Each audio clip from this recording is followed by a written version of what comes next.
fairly aggressive girlfriend stole from my bank account, so I sent her academic career into a nosedive. I'm a senior at a large state university. This happened in the first semester of my freshman year. I was selected for an honors-type program that placed me in a co-ed dorm building with every other student in the program. As a dumb freshman, I rushed into a relationship with a freshman girl who lived right above me. We'll call her Megan. It was convenient for me to date someone who lived so close.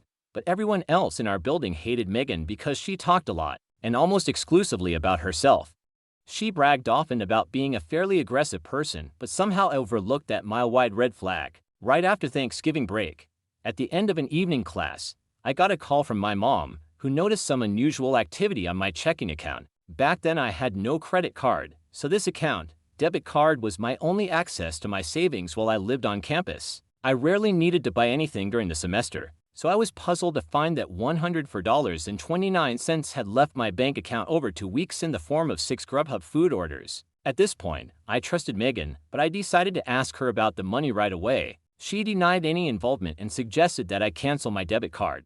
After a really long phone call to the bank, I did just that. Next, I reached out to Grubhub customer service on Twitter. Hey, my card was stolen and used for food orders on these dates. Can I have the receipts? They sent me the first and last receipts, but they had to redact the personal info of the account holder. I say redact in quotes because they just used the Snapchat draw tool, and Megan's name was still clearly visible on both receipts. What's more, the most recent receipt was only 2 hours old. She was probably still eating when I chopped up my debit card. It's worth noting that she and I both had unlimited dining plans paid for by our respective parents, and we lived 500 feet from the nearest dining hall. She didn't need to order food, and she definitely didn't need my money to do it. So I texted her again. I have the receipts from Grubhub. Are you sure you didn't make those orders? Her reply, duck you for suspecting me. Fairly aggressive, wouldn't you say? I hatched a plan to collect security camera footage of her picking up the order from that evening. However, by midnight, Megan arrived at my door in tears and confessed to everything. Plus, she admitted to being a serial shoplifter. Exhausted,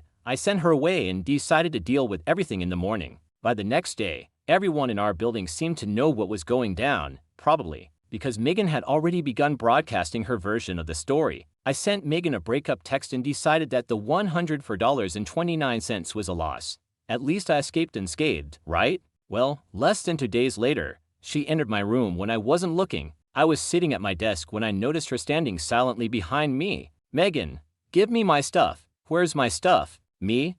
What stuff? Megan, you know. I did not know. She tore through the room, looking for something that she refused to identify. Just as quick as she came, she was gone, and I locked the door because obviously this wasn't over yet. Within a minute, she was back. She stood outside my door, knocking and demanding I let her back inside. The knocking quickly got more violent. She started shouting, I know you're ducking in there, and opened the mother-ducking door. Mind that we lived in this building with students in our program who all know each other, and all of them could hear her. Pretty quickly, Megan was rattling the handle of my door. Next, she began throwing herself at it, shoulder first, trying to break it down. I lived next door to my Raw, but judging by the lack of any intervention, he was elsewhere. So I whipped out my phone and texted him to send backup. Meanwhile, I saw my heavy wooden door bending and buckling.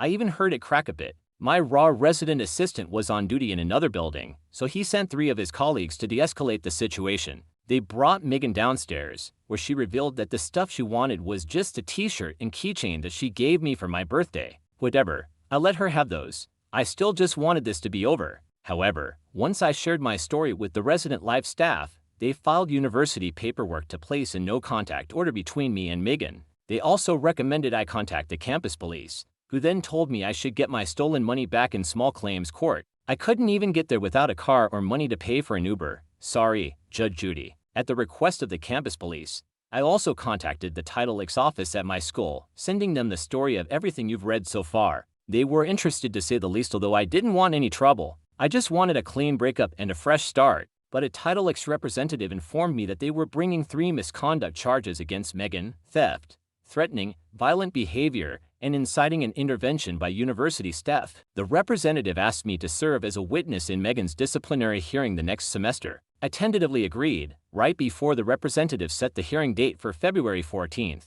Valentine's Day. I thought it was a joke, but they really did that. When the day of the hearing finally arrived, the no-contact order was still in effect. but a few of my friends had kept tabs on Megan. For starters, she failed all of her classes in the fall. Someone in my math course confessed that Megan had tried to sleep with him while she was dating me, and he had to repeatedly tell her no. Even worse, Megan kept telling a twisted version of the whole story to try and turn my friends against me. So when I found out that she had found a new boyfriend, it felt good to know that the V-Day disciplinary hearing ruined whatever evening plans they might have made. I arrived alone at the disciplinary board office, unsure what to expect. The board consisted of grad students, and the hearing was expected to run into the night. And like me, Megan did not come alone. She brought both of her parents as character witnesses. That wasn't even a thing here.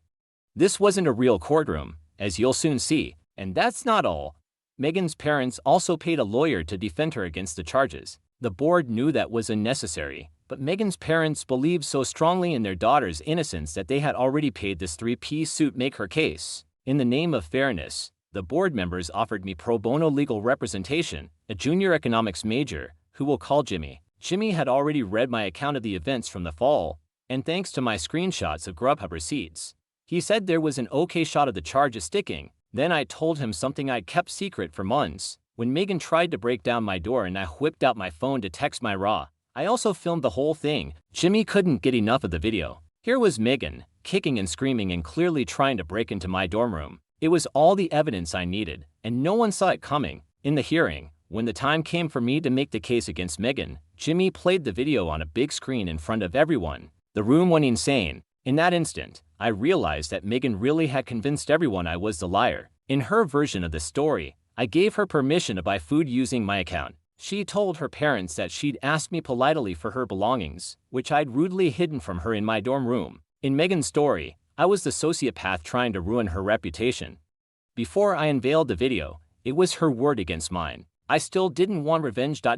Even after finding out that Megan tried to cheat on me. But when I saw her parents flipping out at the video, "Why didn't you tell us you did this?"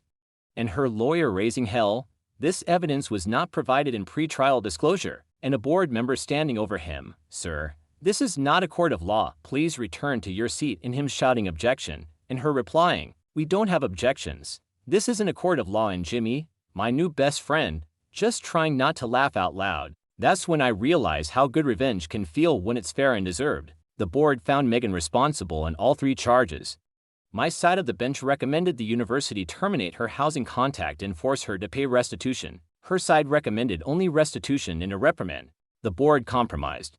Her family paid back most of the money she stole, most because 2 of the 6 orders had the same price, and the lawyer convinced the board I had duplicated an order, and Megan was forced to move into a different dorm building. This probably would have helped her anyway because every student in our program's building knew everything she'd done and lied about. They wouldn't speak to her, and no one wanted to be her roommate. By the time she had to move buildings, she'd already failed all of her courses again. Having paid for her tuition, her unused dining plan, her lawyer, and her restitution, Megan's parents finally pulled her out of school. Last I heard, Megan returned as a part-time student, but I never saw her again because the no contact order still stands. I'm now Facebook friends with the guy Megan tried to seduce.